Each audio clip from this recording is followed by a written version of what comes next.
Curtain walls are made of a series of different panels, and in this instance, that's what we're looking at, is that even though we highlight over the curtain wall by just moving our cursor over to the curtain wall system, this is a group of different panels. And we can isolate the individual panels by just moving the cursor to the edge of one of the panels and then selecting the Tab key on the keyboard. By doing this, one of the panels will highlight. And if you want to select it, you can left click on it, and now it'll be a selected panel. Now, just like every other object in Revit, whenever you select it, there's a very good chance you can choose a different kind of object off of the type selector list. In this case, underneath Properties, we have the type selector list, and this panel is called a System Panel Glazed. What I'd like to do is click on it and change it to be a System Panel Solid. By doing this, we've now put in a solid panel into this curtain wall system. It's not made of glass, it's just made out of a generic material, and it's a thicker panel than the panels up above it. Panels don't have to just be made of glass. They also don't have to be made out of a blue glass. It could be a different color of glass. The panel itself, think of it like a normal Revit family.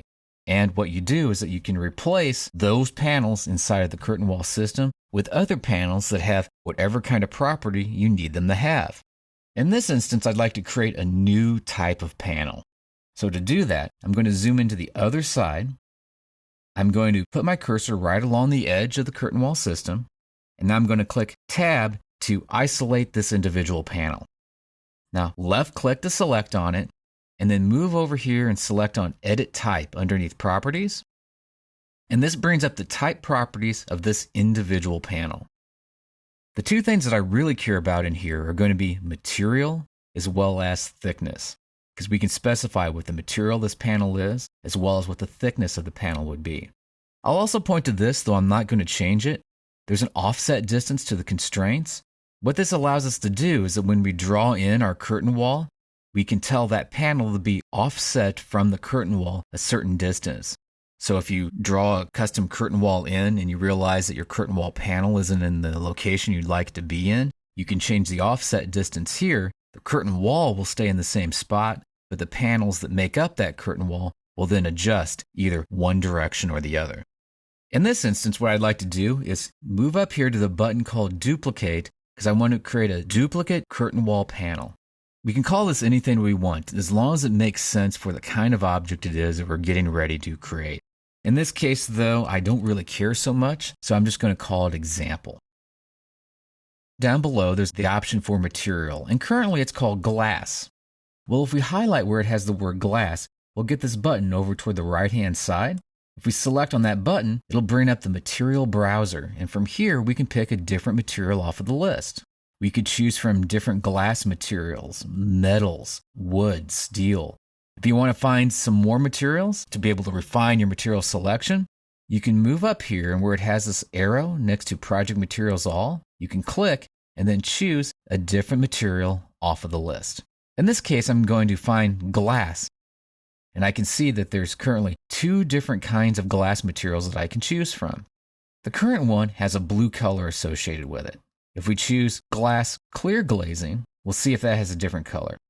It looks like right now its color is that same blue color, but I'm going to move up here and click on Use Rendered Appearance, and we can see that that color has now changed fairly dramatically. The color underneath the Appearance tab here, for the way that it should render when it's actually rendered, is different from what the material was supposed to look like inside of the Revit environment. By putting Use Render Appearance, it gives it a color much closer to its actual rendered appearance. Also, there's an option here for transparency, so you can adjust what the transparency of this material would be. In this case, though, because of the Use Rendered Appearance being on, it wasn't allowing us to do that. But if you clear the checkbox out after doing that, you'll notice that it retains the color, and then you can adjust the transparency of that glass. This is going to be the material that I want to use, so I'm going to select on that and then click on OK. And we can see that that's now available to us. I'm also going to make this be just a little bit thicker than what it was. I'm going to make this 1¼ inches thick, 1.25 inches. And from here, I'm going to click on OK. Click out into space, and now we can see that we have that example panel. You almost can't see through it at all because I changed the transparency of it, If you zoom in really close down here and kind of highlight, you may even be able to tell that yes, there is some line work that goes through there, but for the most part, you won't be able to see through it. If we wanted to change the majority of these panels to be that type, you'd have to move over here, hit the Tab key, select, and then select the new type of panel off of the list. And you could repeat that process again and again and again to repeat the replacement of that panel. So the point of this being is that you're not limited to the way that these panels can look. You can move your mouse over an existing panel, hit Tab, select on it, and then either pick a new type off of the list or create a new one by going into Edit Type and Duplicate, give it a thickness, give it any material that you want, and then you can have your own custom panels inside of your curtain wall systems.